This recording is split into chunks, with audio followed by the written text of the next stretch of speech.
يا ذا الأسماء الحسنى করছি মিলাদের মধ্যে তো খারাপ কিছু দেখতে পাচ্ছি না, তো এখানে সমস্যাটা কি? তো মূল সমস্যাটা কিন্তু আর কি, প্রশ্নটা এইভাবেই এসছে, সমস্যাটা কি? তো এই প্রসঙ্গে একটু বলবেন আপনি। জি জি অবশ্যই। রাসূল সাল্লাল্লাহু আলাইহি ওয়াসাল্লাম প্রথম সমস্যাটা রাসূল সাল্লাল্লাহু আলাইহি ওয়াসাল্লাম নিজে ইন্ডিকেট করেছেন।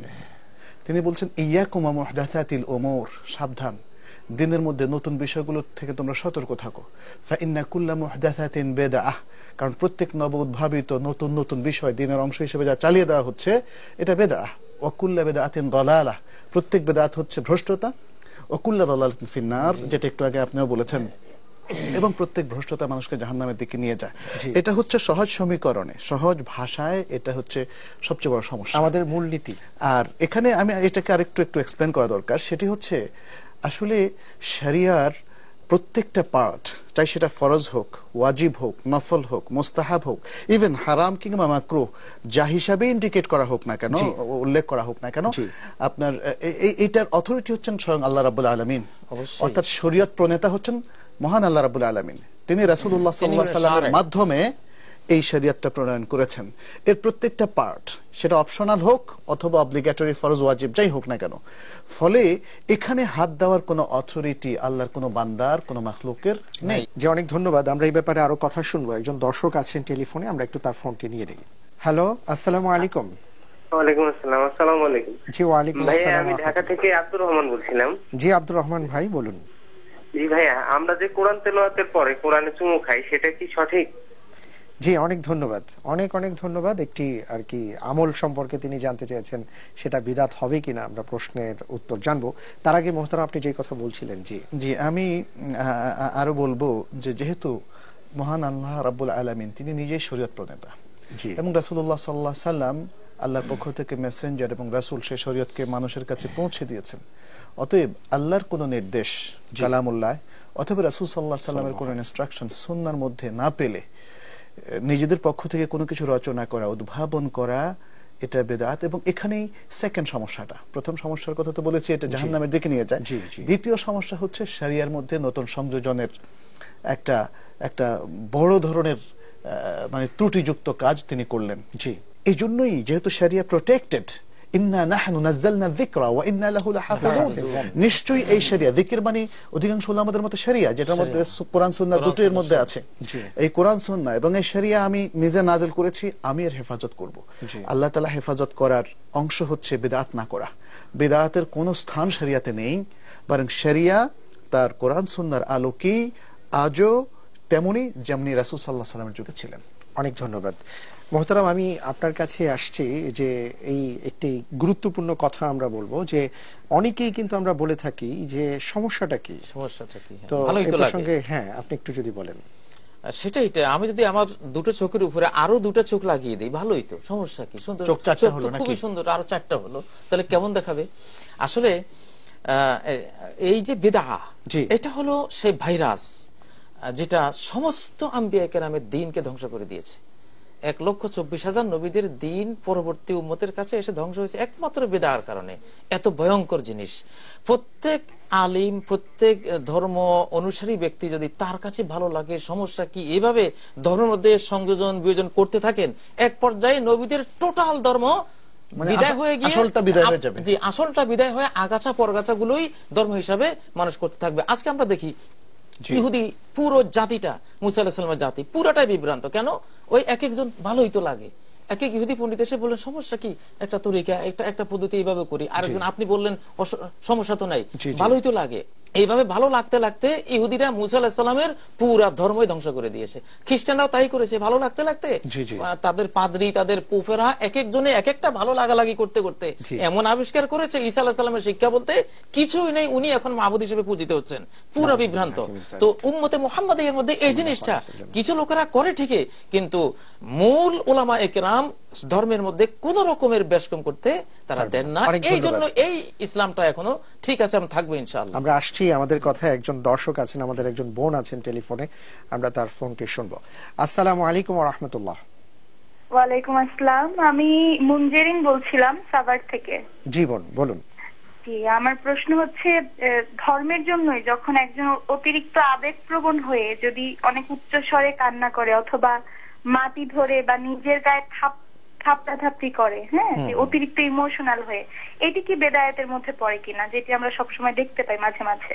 জি, অনেক ধন্যবাদ আপনাকে বোন। এগুলি হলো জাহিলিয়ত এবং কুফরি সমাজের কতগুলো অভ্যাস।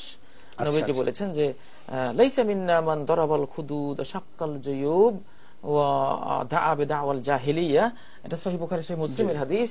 ওই ব্যক্তি আমার উম্মতের অন্তর্ভুক্ত নয় যে ব্যক্তি দরাবাল খুদুদ, অতি আবেগ ইমোশনাল হয়ে গালের মধ্যে থাপ্পড় মারে, বুকের মধ্যে থাপ্পড় মারে, তারপর শাক্কাল জুয়ুব বা জামা ছিঁড়ে ফেলে, ও দাআ বিদাওয়াল জাহিলিয়া, কুফরি যুগে মূর্তি পূজার যুগে মানুষ যে সব কথাবার্তা বলতো, এইসব কথাবার্তা যারা অতি আবেগে বলতে শুরু করে, যে আহা বাবা তুই কত বীর ছিলি, তুই কত দানবীর ছিলি, তুই এই ছিলি সেই ছিলি, যে চিৎকার করে কান্নাকাটি করে এসব বলে, বিলাপ করে। জি, তো এই জাতীয় যারা করে তারা আমার উম্মতের অন্তর্ভুক্ত নয়। অতএব এগুলি কঠিন ভাবে নিষিদ্ধ। আবেগকে শরীয়র পরিমণ্ডলে কন্ট্রোল করে দিতে হবে। যেমন ইব্রাহিম নবীজির সন্তান ইব্রাহিমের মৃত্যুতে তার দুই চক্ষু জুড়ে পানি, অঝোর ভাবে পানি ঝরছে।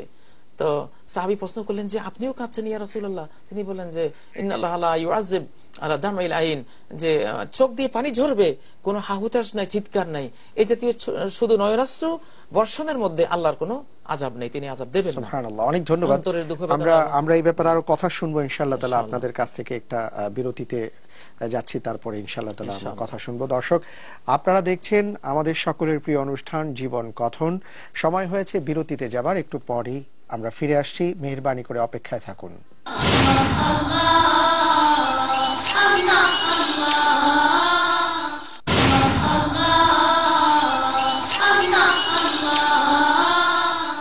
বিরতির পর আপনাদের সবাইকে সাদর আমন্ত্রণ জানাচ্ছি ইসলামী আয়োজন জীবন কথনে। আমরা আজকের পর্বে কথা বলছি মুহতারামদের সাথে বিদআত নিয়ে। এবার আসছি মুহতারাম ডক্টর মনজুর ইলাহি আপনার কাছে। আমাদের একজন ভাই আব্দুর রহমান খুব চমৎকার একটি প্রশ্ন করেছেন যে আমরা দেখে থাকি কোরআনে কারীমের তিলাওয়াত করার পরে আমরা কোরআনে কারীমের মাসহাফকে আমরা চুমু খেয়ে থাকি বা খতম করার পরে চুমু খেয়ে থাকি, এটা বিদআত হবে কিনা? এই ধরনের কোন প্রচলন আমরা রাসূল সাল্লাল্লাহু আলাইহি ওয়াসাল্লামের যুগে দেখি না। আরেকটু আমি সম্পূরক হিসাবে বলে দিচ্ছি, আরেকটা ইবাদত হিসাবে অনেকে গণ্য করেন যখন আশহাদু আন্না মুহাম্মাদুর রাসূলুল্লাহ বলা হয় ইকামতের সময় অথবা আযানের সময়, তখন অনেকে ফু দিয়ে আঙ্গুলে তারপরে চুমু খান এবং স্পর্শ করেন চোখে। এই প্রসঙ্গে যদি এগুলো যদিও ইমোশনাল, আপনার যে প্রথম প্রশ্ন যে ভালো তো আমি সম্মান করছি, কি ভালোবাসা কোরআনের প্রতি, অথবা রাসূল সাল্লাল্লাহু আলাইহি ওয়াসাল্লামের নাম উচ্চারণ হলো, তার প্রতি আমি আমার সম্মান প্রদর্শন করছি, এতে অসুবিধা কোথায়? অসুবিধা সেটি যেটা একটা আগে আমরা বললাম যে এটা আসলে দলিল নির্ভর নয়। আচ্ছা, মুসলিম আসলে জ্ঞানের আলোকে চলে, মুসলিম কিন্তু ইমোশনাল না। ইমোশন আমরা ইমোশনকে এস্টিমেট করি, গণ্য করি। একজনের ইমোশন আবেগের প্রতি আমরা শ্রদ্ধা রাখি, কিন্তু দ্বীনের ব্যাপারে আবেগ নির্ভর হয়ে কিছু করা উচিত না, দলিল ছাড়া। কারণ আবেগ মানুষকে ভুল পথে নিয়ে যায়। কিন্তু এই ইমোশনটাকে কি করতে হবে? দলিল নির্ভর করতে হবে। আবেগ যদি দলিল নির্ভর হয় তাহলে সে আবেগটা প্রশংসিত, আর আবেগ যদি দলিলের বিপরীত স্রোতে চলে তাহলে সে আবেগটা হবে নিন্দিত, নন্দিত নয়। তো এই বিষয়টা আমাদের খেয়াল রাখতে হবে। এজন্য মুসাফকে চুমু খাওয়া কিংবা রাসূল সাল্লাল্লাহু আলাইহি ওয়াসাল্লামের নাম আসার পরে হাতে চুমু খেয়ে চোখ মাসে করা, এগুলো আমাদের বর্জন করা উচিত, কারণ এগুলো আসলে বেদাতের মধ্যে গণ্য হবে, যতই আপনার ইহতিরামের নিয়ত থাকুক না কেন। কারণ শরিয়ার বাইরে বা দলিলের বাইরে কোনো কাজ আপনি যত সৎ নিয়তেই করেন না কেন, আপনার নিয়ত তার ভ্যালিডিটি দেবে না, তাকে সালাহিয়াত দেবে না, তাকে বিশুদ্ধতা দেবে না, এবং এর দ্বারা উম্মতের মধ্যে ইফতিরাক হয়। আজকে উম্মত যে ৭৩ দলে বিভক্ত হয়ে গেছে, ৭২ দল জাহান্নামে যাবে একমাত্র বেদার কারণে। আপনি একটা ভালো লেগেছে আপনি করছেন, আমি তো সেটা মানবো না, কারণ আমি দলিলে পাচ্ছি না, আপনি একরকম হয়ে গেলেন। আবার আমি একটা ভালো লাগছে বলে আমি আরেক রকম করছি, আপনি দেখছেন যে এটা তো দলিল নেই, আপনি এটা করবেন না, তা আমি একরকম হলাম, আপনি একরকম হলেন, মঞ্জুর ভাই যদি আরেকটা আবিষ্কার করেন তিনি আরেক রকম হলেন। এভাবে কিন্তু একটা উম্মত ভেঙে গিয়ে আজকে ৭৩ দলে ৭৩ উম্মতে পরিণত হয়েছে, ইহুদিরা ৭১ উম্মতে পরিণত হয়েছে, খ্রিস্টানরা ৭২ উম্মতে পরিণত হয়েছে, একমাত্র এই বেদার কারণে। সহিহ হাদিস জি, ওয়াসাতাফতারিকু হাযিহিল উম্মাহ আলা ৩৭ ওয়া ৭২ মিল্লাহ যে কুল্লুহা ফিন্নার ইল্লা ওয়াহিদা, আমার উম্মত 73 দলে বিভক্ত হবে। ওই যে ভালো লাগছে, অসুবিধা কি, সমস্যা কি? এখানে একটা কথা আমি একটু সংযোজন করতে চাচ্ছি। তাহলে আমাদের এই দুজনের আলোচনা থেকে কিন্তু এটা ক্লিয়ার হলো মুসলমানদের একটা কমন মেথোডোলজি, একটা কমন পদ্ধতি আছে। সেটা কি? মুসলিম সব সময় দলিলের ভিত্তিতে চলে এবং সুন্নাহর ভিতরে। সুন্নাহটা যেহেতু দলিল বলতে আমি কোরআন সুন্নাহ দলিল বোঝাচ্ছি। কোরআন সুন্নাহর এভিডেন্সের ভিত্তিতে মুসলিম তার জীবনের সকল কর্মপন্থা, কর্মসূচি গ্রহণ করে এবং এই দলিলের বাইরে, দলিলের ইনস্ট্রাকশন, নির্দেশনার বাইরে সে কখনো যায় না।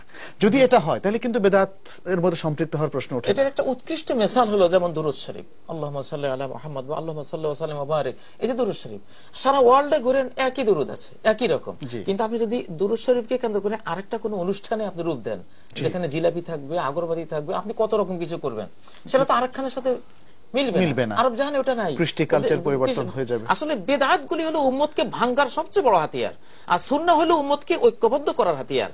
এজন্য সুন্নাহর দিকে আমাদের আসতে হবে। জি, অনেক ধন্যবাদ। আমরা একটা বিষয় একটু আপনাদের কাছ থেকে জানতে চাইবো কোরআন এবং সুন্নাহর আলোকে, যেহেতু বিদআত নিয়ে কথা হচ্ছে এবং আমরা বিশ্বাস করি যে আমাদের দেশবাসী যারা আমাদের এই অনুষ্ঠানটি দেখছেন, আমরাও চেষ্টা করছি যে মূল কোরআন এবং সুন্নাহর আলোকে দলিল ভিত্তিক যেন আমরা তাদেরকে মেসেজ দিতে পারি। একটি বিষয় আমরা দেখতে পাই যে ইদানিং বলা হচ্ছে যে 2 ঈদের পরও আরো একটি ঈদ, সেই দিন হলো যেদিন রাসূল সাল্লাল্লাহু আলাইহি ওয়াসাল্লাম পৃথিবীতে এসেছেন, এবং এইটাকে অত্যন্ত আর কি প্রমাণ করার জন্য অনেকেই চেষ্টা করে থাকেন। আমরা তাদের প্রতি শ্রদ্ধা রেখেই বলছি যে রাসূল সাল্লাল্লাহু আলাইহি সাল্লামের উপর ভালোবাসা থেকেই তারা এটা করছেন। এখন প্রশ্ন হলো যে আমরা 2 ঈদ জানতাম, কিন্তু এখন বলা হচ্ছে 2 ঈদের সেরা ঈদ রাসূল সাল্লাল্লাহু আলাইহি সাল্লামের যেদিন পৃথিবীতে আগমন, সেই দিনটাকে ঈদ বলে উদযাপন করা হচ্ছে এবং বিভিন্নভাবে প্রমাণ করার চেষ্টা করা হচ্ছে। তো এই ব্যাপারে প্রথমে আমি মোহতারাম আপনার কাছে আসবো যে আসলে কোরআন এবং সুন্নাহ এই ব্যাপারে কোনো দলিল আছে কিনা যে রাসূল সাল্লাল্লাহু আলাইহি সাল্লাম যেদিন পৃথিবীতে এসেছেন সেই দিন কোনো ঈদ উদযাপন হয়েছিল? সেই দিনটি তো অনেক একটা ঐতিহাসিক দিন বা বরকতের দিন, এটা ভিন্ন কথা, এটা ইতিহাস। জি, কিন্তু সেই দিনকে কেন্দ্র করে তোমরা একটা ঈদ উৎসব করো, এটা যদি রাসূল বলতেন, তিনি এটা করে করিয়ে যেতেন তিনি, তাহলে সেটা উম্মতে অথবা সাহাবারা করতেন, তাহলে এটা করার একটা দলিল খুঁজে পাওয়া যেত বা করার প্রয়োজন হতো। অনেক ধন্যবাদ। আমি শুনবো এই ব্যাপারে, আরো একজন দর্শক আছেন, একটু তার ফোনটি নিয়ে নিচ্ছি। আসসালামু আলাইকুম ওয়া রাহমাতুল্লাহি ওয়া বারাকাতুহু। আমি সেলিম বলছিলাম টিকাটুলি থেকে। জি সেলিম ভাই বলুন। আমার প্রশ্নটা হচ্ছে যে 6টা যে হাদিস আছে আমাদের, তো এই হাদিসের বাইরে কি কোনো হাদিস আছে কিনা? আচ্ছা আচ্ছা, জি অনেক অনেক ধন্যবাদ আপনাকে, আমরা জানবো ইনশাআল্লাহ তাআলা। জি মোহতারাম, জি প্রত্যেকটি হাদিসের কিতাবে, ফিকহ কিতাবে আছে সালাতুল ঈদাইন, 2 ঈদের নামাজ, আল ঈদাইন, সালাতুল ঈদাইন, 2 ঈদ। এবং নবীজি বলেছেন যে হাযান ইয়াওমান আবদালাকুমুল্লাহু বিহিমা ইয়াওমাইনি খায়রাম মিনহুমা, যে 2টা দিন তোমরা জাহেলি যুগে উৎসব হিসেবে পালন করতে, ওই 2টা দিন রহিত করে দিয়ে বাকি 2টা দিন আল্লাহ তাআলা তোমাদেরকে দিয়েছেন, 2টা ঈদ দিয়েছেন, ইয়াউমুল ফিতরি ওয়াল আযহা। একটা হলো ঈদুল ফিতর, একটা হলো ঈদুল আযহা। ঈদ কি 2টা হবে না 3টা হবে না 4টা হবে, এই সংখ্যা নির্ণয়ের অধিকার একমাত্র আল্লাহ রাসূলের, এটা কোনো মানুষের হতে পারে না। অতএব শরিয়ার আইনে আমাদের লতে আছে 2 ঈদ। এখন যদি কেউ 3য় ঈদ তিনি বলতে চান, তাহলে যেমন নামাজ 5 ওয়াক্ত আছে, তিনি 6 ওয়াক্ত ফরজ করে দিলেন, তাহলে সেটা যেমন বিভ্রান্তি, গোমরাহি, বেদাত, জাহান্নামে যাওয়ার কারণ, এটাও বেদাত, গোমরাহি এবং জাহান্নামে যাওয়ার কারণ হবে। 2 ঈদকে পাল্টে দিয়ে যদি আমরা 3য় কোনো ঈদ আবিষ্কার করতে যাই, এই ইস্যুটা কিন্তু খুব ইম্পর্টেন্ট একটা ইস্যু শরিয়ার। জি, এবং যদি এই ইস্যুতে যেভাবে আপনি বলেছেন কেউ সেভাবে দাবি করছেন যে এটা হচ্ছে 3য় ঈদ অথবা বরং সেরা ঈদ, জি, তাহলে এর পক্ষে আলাদা একটা বাব হওয়ার কথা। কারণ সেরা ঈদ বলার অর্থ হচ্ছে যে অধ্যায় হওয়ার কথা। আপনার হাদিসের কিতাবগুলোতে অধ্যায় হওয়ার কথা, ফিকহের কিতাবগুলোতে বাবুল ইবাদাতের মধ্যে অধ্যায় হওয়ার কথা, কিন্তু কোথাও এটা পাওয়া যাবে না। বাবু ঈদে মিলাদুন নবী এই নামে কিছুই পাওয়া যাবে না। ওই যে তিরমিজির যে বিষয়টা আছে, কেউ সেটাকে এর সাথে অ্যাড করতে চাচ্ছেন, কিন্তু সুবহানাল্লাহ তিরমিজির যে হাদিসগুলো এসেছে সেটা রাসূল সাল্লাল্লাহু আলাইহি ওয়াসাল্লামের জন্ম কখন হয়েছিল তার ঐতিহাসিক একটা বিবরণ মাত্র। জি জি জি, সেটা তো ঈদের প্রসঙ্গ কখনোই আসেনি, আনুষ্ঠানিকতার প্রসঙ্গ কখনোই আসেনি। কিন্তু আমরা কাউকে দেখতে পাচ্ছি তারা তিরমিজির সেই অধ্যায়ের 2-1টি হাদিসকে বিকৃত করছেন, কিন্তু এটা মহা অন্যায়। শরিয়াত কারো খেলার বিষয় হওয়া উচিত না। আমাদের প্রিয় দর্শকরা সারা পৃথিবীর সমস্ত মুসলমানদের কাছে এই হাদিসের গ্রন্থগুলো ক্লিয়ার, তিনি নিজে বসে দেখতে পারেন। জি, বিদআত চিনার জন্য জনগণের জন্য একটা সুন্দর পদ্ধতি হলো জি, এটা রাসূলুল্লাহ সাল্লাল্লাহু আলাইহি ওয়াসাল্লাম করেছেন। আমি খুব সহজ বুঝি না, অত পণ্ডিতি বুঝি না, বলো এটা আল্লাহ রাসূল করেছেন কিনা, উনি করেন না আমি করব না। জি, অনেক ধন্যবাদ। আপনারা হাদিসের কথা উল্লেখ করছিলেন, আর আমরা সেলিম ভাইয়ের কাছ থেকে এইমাত্র একটি প্রশ্ন পেয়েছি। তিনি হাদিস সম্পর্কে জানতে চেয়েছেন এবং প্রশ্ন করেছেন যে আমরা যে 6টি হাদিস গ্রন্থের নাম জানি, এর বাইরে আর কোনো হাদিস গ্রন্থ আছে কিনা বা সহিহ হাদিস আছে কিনা, সেই সম্পর্কে একটি প্রশ্ন ছিল। আমি একটু মোহতারাম কাজী ইব্রাহিম আপনার কাছে জানতে চাই। জি, আসলে আল কুতুবুস সিত্ত 6টি হাদিস গ্রন্থ, এগুলো খুব বিখ্যাত নিঃসন্দেহে। ইমাম বুখারী, সহিহ বুখারী, সহিহ মুসলিম, সহিহ নাসাই, তিরমিজি, আবু দাউদ, ইবনে মাজাহ, 6টি গ্রন্থ। কিন্তু এর বাইরে তো অনেক অনেক গ্রন্থ আছে। মুআত্তা ইমাম মালিক আছে, মুসনাদে আহমদ আছে, তারপরে অনেক মাসানিদ, অনেক, জি, মুসান্নাফে আব্দুর রাজ্জাক, মুসান্নাফে ইবনে আবি শাইবা, লেটেস্ট যেটা নাসিরুদ্দিন আলবানীর সিলসিলাতুল আহাদিস সহিহা, অনেক অনেক শত শত হাদিসের গ্রন্থ আছে এর বাইরেও। কিন্তু আমাদের উপমহাদেশে এই 6টি হাদিস গ্রন্থ খুব বেশি সুখ্যাতি পেয়েছে, এটা হলো একটা জিনিস। জি, আচ্ছা, এছাড়াও এর বাইরে হাদিস গ্রন্থ প্রচুর আছে, যেমন মাসানিদ গুলো আছে, তারপরে সুনানুল বাইহাকি আছে, মুস্তাদরাক হাকিম, মুআজাম আছে, ইত্যাদি অনেকগুলো। এবং এর বাইরেও তো যেহেতু হাদিস গ্রন্থ আছে, ফলে এই 6টা গ্রন্থের বাইরে অনেক সহিহ হাদিস আছে। এই 6টা গ্রন্থ, সমস্ত সহিহ হাদিসের 6টা গ্রন্থের মধ্যে সীমাবদ্ধ নয়। আচ্ছা আচ্ছা, বিশাল ঘটা করে আমাদের দেশে মিলাদের আয়োজন করা হয় এবং কিয়ামও কোনো কোনো ক্ষেত্রে করা হয়। তো কোরআন এবং সুন্নাহ এই ক্ষেত্রে কি বলে, বা এর কোনো ভিত্তি আছে কিনা মুহতারাম একটু যদি বলেন। জি, ধন্যবাদ। একটু আগে কিন্তু আলোচনা হয়েছে, জি, রাসূল সাল্লাল্লাহু আলাইহি সাল্লামের জন্মদিনকে ঘিরে মিলাদুন্নবী অনুষ্ঠান হয়ে থাকে। সেখান থেকেই কমন আরেকটা ফর্ম এসেছে মিলাদ। তাহলে মিলাদুন নবী শব্দটা মানে রাসূল সাল্লাল্লাহু আলাইহি সাল্লামের জন্ম উৎসব, ঈদে মিলাদুন নবী, জন্ম উৎসব। সেটি তার কথিত জন্মদিন। কথিত জন্মদিন আমি বলছি এই জন্য, 12 রবিউল আউয়ালকে বলা হয় রাসূল সাল্লাল্লাহু আলাইহি ওয়াসাল্লামের জন্মদিন, কিন্তু এ ব্যাপারে ঐতিহাসিকদের বিরাট ইখতিলাফ আছে এবং মাত্র কয়েকজন এই দিনকে বলেছেন যে এটা রাসূল সাল্লাল্লাহু আলাইহি ওয়াসাল্লামের জন্মদিবস। কিন্তু এছাড়া কেউ বলেছেন সফর মাসে, কেউ বলেছেন রবিউল আউয়াল মাসে, কেউ বলেছেন 9 তারিখে, কেউ বলেছেন রমাদান মাসে রাসূল সাল্লাল্লাহু আলাইহি ওয়াসাল্লামের জন্ম হয়েছিল।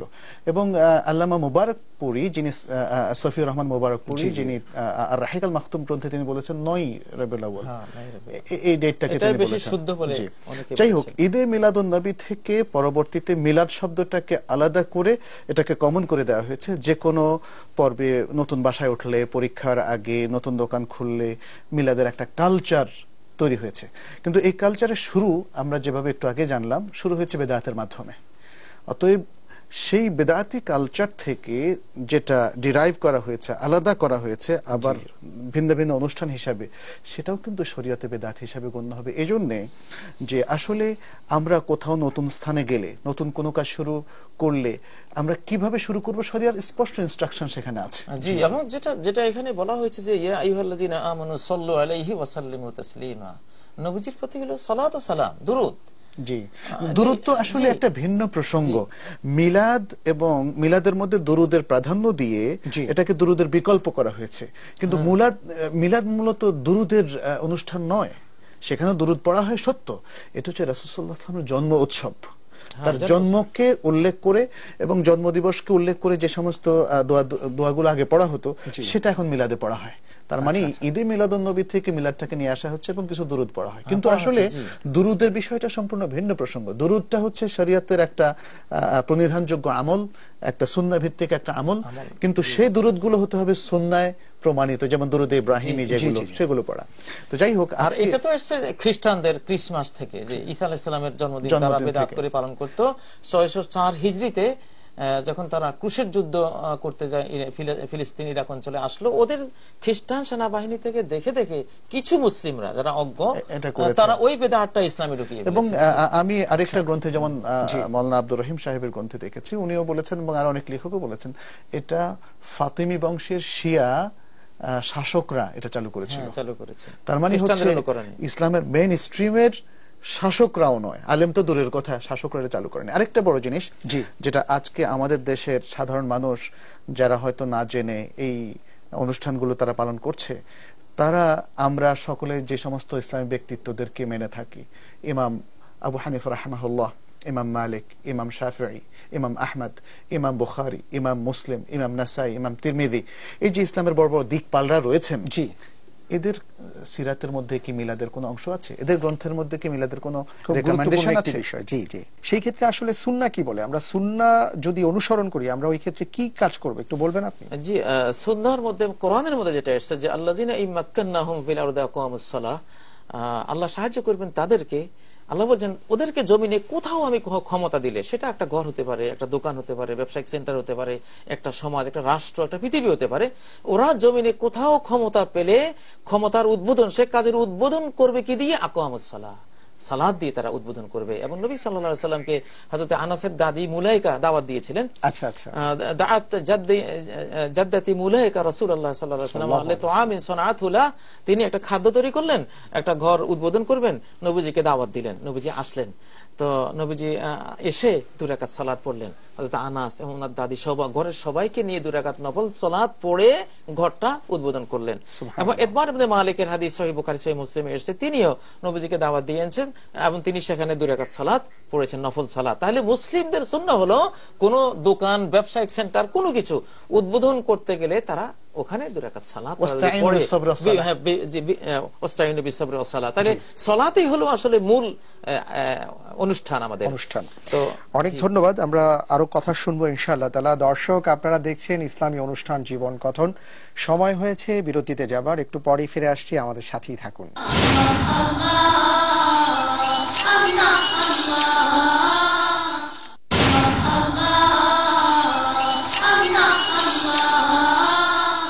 বিরতির পর আপনাদের সবাইকে আবারও সাদর আমন্ত্রণ জানাচ্ছি আমাদের ইসলামী আয়োজন জীবন কথনে। আজকের পর্বে আমরা কথা বলছিলাম বিদআ নিয়ে। মোহতারাম, এবার আমি আপনার কাছে যে বিষয়ে জানতে চাইবো যে বিদআত সম্পর্কে আমরা অনেক আলোচনা শুনেছি এবং বিদআতের পর্যায়গুলো নিয়ে আপনারা কথা বলেছেন। এখন যে বিষয়টি আপনাদের কাছে জানতে চাই সেটি হলো বিদআতটাকে আমাদের চিহ্নিত করার উপায় কি? যে আমি কিভাবে বুঝবো যে এটা বিদআত, অথবা কিভাবে আমি বুঝবো এটা সুন্নাহ? জি, খুব চমৎকার এবং গুরুত্বপূর্ণ প্রশ্ন আপনি করেছেন। বিদআতে যারা সম্পৃক্ত তারা কিন্তু কেউ বিদআতে সম্পৃক্ত হতে চান না। এজন্য মানে তাদের প্রথম ব্যর্থতাটা কোথায়? বিদআত চিহ্নিত করতে ব্যর্থ হওয়ার কারণে তিনি এমন কিছু কাজকে বেছে নিয়েছেন যেটাকে তিনি মনে করছেন ইবাদত, ভালো কাজ, সওয়াবের কাজ তিনি করছেন, অথচ সেটা বিদআত।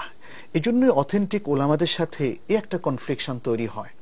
কারণ যখন কেউ কোনো কাজকে ইবাদত হিসেবে চিহ্নিত করেন তখন সেটা ইবাদত হবে না যতক্ষণ না দলিল থাকবে। প্রবলেমটা তাহলে এখানে বোঝা গেল ওনারা বেদাতকে চিহ্নিত করতে পারেননি, ফলে একটা ট্র্যাডিশন তৈরি হয়েছে, এগুলো ইবাদত ইবাদত ইবাদত, আমরা অনেকে সেটা না জেনে করছি। খুবই ভালো, খুবই সুন্দর, আল্লাহর নাম আছে, রাসূলের নাম আছে, কোরআন কিতাব সবকিছুই তো আছে। আল্লাহু আকবার। তাহলে ঘাটতিটা কোথায়? ঘাটতিটা হচ্ছে এখানে অথেন্টিক ইনফরমেশনের, সঠিক এবং বিশুদ্ধ তথ্যের ঘাটতি। এই জন্য আপনি যে প্রশ্নটা করেছেন এটাকে আমি অত্যন্ত গুরুত্ব দিচ্ছি এবং আমাদের দর্শক ভাই বোনদেরকে আমি অনুরোধ করছি বেদাত চিহ্নিত করার বিষয়গুলোকে আপনারা ভালো করে জেনে নিন। যেহেতু আমাদের সময় কম, এতগুলো আমরা আলোচনা করতে পারবো না। এই প্রসঙ্গে আমার ছোট্ট একটা বুকলেট আছে, এটা islamhouse.com এর মধ্যে পাওয়া যাবে। আচ্ছা আচ্ছা, পিডিএফ কপি পাওয়া যাবে, বেদাত চিহ্নিত হওয়ার বা আমরা কিভাবে বেদাতকে জানতে পারি। আমি সংক্ষেপে দু একটা জিনিস বলছি। যেমন মহান আল্লাহ রাব্বুল আলামিন যেটা কোরআনে এবং রাসূল সাল্লাল্লাহু আলাইহি ওয়াসাল্লাম সুন্নাহ যেটা আসেনি, যে ইবাদত, যে শরিয়াত, নতুন কোনো কিছু উদ্ভাবিত, তাহলে সেটা আমরা নির্দ্বিধায় বলে দিতে পারি। আমরা দেখবো যে কোরআন আছে কিনা, সুন্নাহ আছে কিনা, সাহাবাদের আমলের মধ্যে আছে কিনা, না পাওয়া গেলে এটা বিদআত। এটা একটা দিক। আরেকটা জিনিস হচ্ছে যে রাসূল সাল্লাল্লাহু আলাইহি ওয়াসাল্লাম আমাদেরকে একটা কাজ শিখিয়ে দিয়েছেন, কিন্তু কাজটার যে শেপ তিনি নির্ধারণ করে দিয়েছেন, যদি আমি সেখানে কিছু বাড়াই সেটা বিদআত। এটা হচ্ছে দ্বিতীয় পন্থা। যদি আমি সেটা কিছু কমিয়ে ফেলি তাহলেও বিদআত। যেমন রাসূল সাল্লাল্লাহু আলাইহি ওয়াসাল্লাম এর মাধ্যমে আমরা সালাত শিখেছি, প্রত্যেক রাকাতে কয়টা রুকু? একটা রুকু। যদি আমি দুটো রুকু করি বিদআত, তাহলে পুরো নামাজটাই কিন্তু বাতিল। এটা বলা হবে না যে আপনার একটা রুকু বাতিল, নো, আপনার পুরো নামাজটাই বাতিল। রাসূল সাল্লাল্লাহু আলাইহি ওয়াসাল্লাম আমাকে শিখিয়েছেন দুটো সেজদা প্রত্যেক রাকাতে, যদি আমি একটা সেজদা করি তাহলে বাদ, অর্থাৎ কমালে কিংবা বাড়ালে। ঠিক তেমনি যে শেপের মধ্যে যেটা যেখানে রেখেছেন, এটা হচ্ছে চতুর্থ পদ্ধতি, যেটা যেখানে রেখেছেন সেটা সেখানে রাখা। যদি একটু গোলমাল করে ফেলি, আমার ইচ্ছা মতো নড়চড় করি, যেটা আমি একটু আগে উদাহরণ দিয়েছিলাম যে ফাতিহার জায়গা তাহিয়া, তাহিয়ার জায়গা ফাতিহা, তাহলে সেটা বিদআত। আরেকটা জিনিস পঞ্চম, সেটি হচ্ছে যেমন নির্দিষ্ট জায়গা নির্ধারণ করেছেন হজের জন্য। হজটা যদি আমরা বাংলাদেশে করি, অথবা পৃথিবীর অন্য কোনো ভূখণ্ডে, তাহলে সেটা বেদাত। নির্দিষ্ট একটা সময়ে একটা আমলকে নির্ধারণ করে দিয়েছেন, যেমন আশুরার রোজা হবে মুহররম মাসের 10 তারিখে এবং তার একদিন আগে 9-10 দুটো রোজা রাখা। কিন্তু সেই মুহররম মাসের 10 তারিখটাকে কি আশুরা আমরা অন্য মাসে বানাতে পারবো? করতে পারবো না। রমাদানের সিয়ামটা হচ্ছে মানে ফরজ সিয়ামটা হচ্ছে রমাদান মাসে, জি, এটাকে শাওয়াল মাসে নিয়ে যাওয়া অথবা শাবান মাসে নিয়ে যাওয়া। তাহলে এগুলোর মাধ্যমে এরপরে আরেকটা জিনিসও আছে, এটা ষষ্ঠ বা সপ্তম আমরা বলতে পারি, যেগুলো মানে ওপেন রাখা হয়েছে। যেমন নফল নামাজ, আমরা ঈশার নামাজ যখন পড়ে ফেলবো, সারা রাত আপনি ফজর আগ পর্যন্ত যে কোনো নফল পড়তে পারেন। কিন্তু যদি আপনি বলেন রাত 12টা বাজে একটা নফল আছে অথবা রাত 1টা বাজে একটা নফল আছে, তখন সেটা বেদাত হবে। এই যে খাস করলেন, এটাও বেদাত হয়ে যাবে। এভাবে আরো অনেকগুলো, আমি অন্তত 15-20টা। অনেক ধন্যবাদ, খুব চমৎকার ভাবে আপনি বিষয়গুলো বলেছেন এবং আমরা আশা করছি যে আমাদের সম্মানিত দর্শকবৃন্দ যারা শুনেছেন তারা নিশ্চয়ই বুঝতে পারছেন যে বিদআতকে চিহ্নিত করার যে উপায় মোহতারাম বলেছেন সেটা আমাদের বিশাল কাজে আসবে। আমরা সেইভাবে অনুসরণ করার চেষ্টা করবো ইনশাআল্লাহ তাআলা। একজন দর্শক আছেন টেলিফোনে, আমরা তার ফোনটি নিচ্ছি। আসসালামু আলাইকুম ওয়া রাহমাতুল্লাহি ওয়া বারাকাতুহু। জি, হ্যাঁ, যে আপনার যে মানে কাবা শরীফ এর ছবি বা আল্লাহর নাম এগুলা কি ঘরের ওয়ালে টাঙায় রাখা কি এটা কি বেদাত? জি, অনেক ধন্যবাদ আপনাকে আপনার প্রশ্নের জন্য। আমরা এই প্রশ্নের উত্তরটি মোহতারাম আপনার কাছে জানতে চাইব।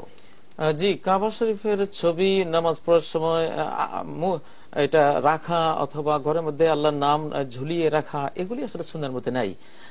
মূলত মুসল্লা যে শেপে আজকে বানানো হয়, একবারে প্রিন্টেড, খুব আকর্ষণীয়, এই জাতীয় মুসল্লা ব্যবহার করাও সুন্নাহর পরিপন্থী। সহিহ বুখারীতে স্পষ্ট সালাতের হাদিস রয়েছে যে নবীজি সাল্লাল্লাহু আলাইহি ওয়াসাল্লাম একটা প্রিন্ট ওয়ালা কাপড়ের উপরে তিনি সালাত পড়লেন, সালাম ফিরিয়ে খুব দ্রুত সেটা সরিয়ে ফেললেন আর বললেন যে আমি তো আন্নি হাজা, তোমাদের এই চাদরটা আমার এখান থেকে সরাও, অতনি বেআম্বে জানিয়াতে ফুলান, যে অমুকের এক রঙের চাদরটা নিয়ে আসো, সেটার উপর আমি সালাত পড়বো। তো কাবা শরীফের ছবি মসজিদের সামনে রাখা বা মুসল্লার মধ্যে রাখা, এটাকে ইবাদত মনে করা, এটা একটা ভালো জিনিস মনে করা, এটার কোনো দলিল নাই, কোরআন ও সুন্নাহর মধ্যে এটা আসেনি। তিনি তো নামাজের মধ্যে কাবার চিন্তা করবে না, রব্বুল কাবার চিন্তা করবে, রব্বুল কাবার ফালিয়াবুদু রব্ব হাযাল বাইত, এই ঘরের রবের মালিকের চিন্তা করবে, হ্যাঁ, মালিকের চিন্তা করবে। এবং সেটা বলা হয়েছে আনতাবুদাল্লাহ কাআন্নাকা তারাহু, তুমি এমন ভাবে আল্লাহর ইবাদত করবে যেন তুমি আল্লাহকে দেখতে পাচ্ছ। এবং অন্য হাদিসে রয়েছে ফাইন্নামা ইউনাজি রাব্বাহু, সে তার রবের সাথে একান্তে আলাপচারিতা করছে। তো সেখানে তো রবকে নিয়ে ব্যস্ত থাকার সময়, সেখানে মুসল্লা নিয়ে কাবা ছবি নিয়ে ব্যস্ত যদি কেউ থাকে, তাহলে সালাত থেকে সে বিচ্যুত হয়ে গেল। জি মোহতারাম, আমাদের ভাই কিন্তু প্রশ্ন আরেকটি করেছিলেন যে দেয়ালে যদি কাবা বা মদিনার ছবি আমরা সৌন্দর্যের জন্য টাঙিয়ে থাকি, প্রাণীর বদলে একটা সৌন্দর্য, বা অনেক সময় যেমন আমাদের এই অনুষ্ঠানের সেটে কিন্তু আমরা চমৎকার কিছু ক্যালিওগ্রাফি দেখতে পাচ্ছি সৌন্দর্যের জন্য, তো এটা সওয়াবের নিয়তে না, সৌন্দর্যের জন্য যদি রাখা হয় তাহলে কি বিদআত হবে? সৌন্দর্যের জন্য কেউ রাখতে পারে ইসলামিক ঐতিহ্য হিসেবে, আর শিক্ষার জন্য রাখতে পারে। একটা আয়াত সে সামনে দেখলে তার আয়াতের কথা মনে হবে, এটা সে পড়বে, বুঝবে, সেসব নিয়তে কিন্তু রাখতে পারে। অর্থাৎ মূল বিষয়টি হলো যে এটা রাখলে ইবাদত হবে অথবা সওয়াব হবে, এই চিন্তাটা না থাকলে বিদআত হবে না। আর যদি এই চিন্তা আমাদের যে কোনো কাজে থাকে, সেটা যদি কোরআন আর সুন্নাহর মধ্যে না থাকে, তাহলে সেটা আমরা বিদআত হিসেবে গণ্য করব। অনেক ধন্যবাদ মোহতারাম। আমি এবার যে প্রসঙ্গে জানতে চাইবো, আমরা বিদআতের সম্পর্কে আলহামদুলিল্লাহ আজকে অনেক আমরা দর্শ পেয়েছি আপনাদের কাছ থেকে, জাযাকুমুল্লাহ। তো শেষে যে বিষয় জানতে চাই আপনাদের কাছে, সেটা হলো যে এই বিদআত থেকে আমরা বেঁচে থাকতে পারি কিভাবে, বিদআত থেকে বাঁচার উপায়টা কি, আপনি যদি একটু প্রশ্ন।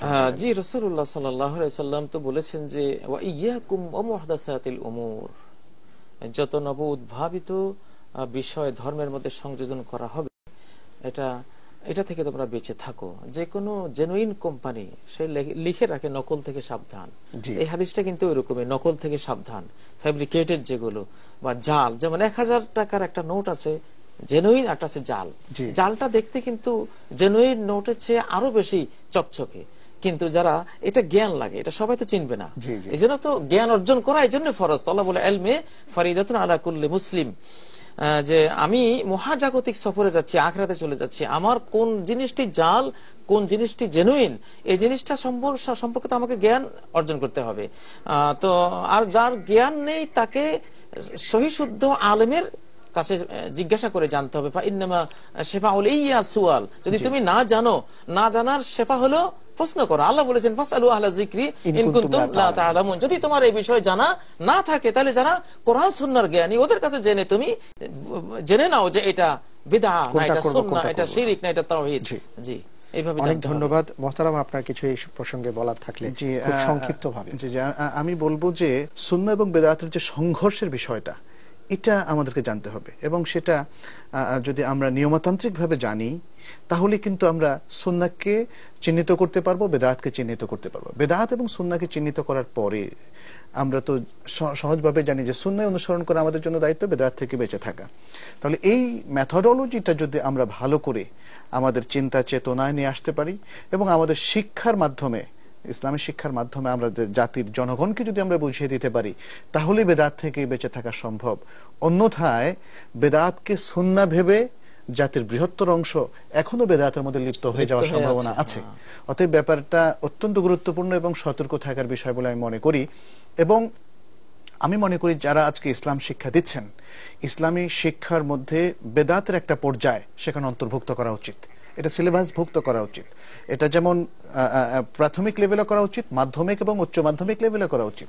কারণ বেদাতকে চিহ্নিত করার বিষয়টা যদি গ্র্যাজুয়ালি আমরা নেই, তাহলেই জাতি বেদাত থেকে বেঁচে থাকতে পারে। জি, জনগণের জন্য আরেকটা সহজ উপায় আছে যে হারামাইন শরীফাইন, মক্কা আর মদিনার মধ্যে যে কাজগুলি নেই, যে ইবাদতগুলি নেই, এগুলি প্রায় বেদাত হয়ে থাকে।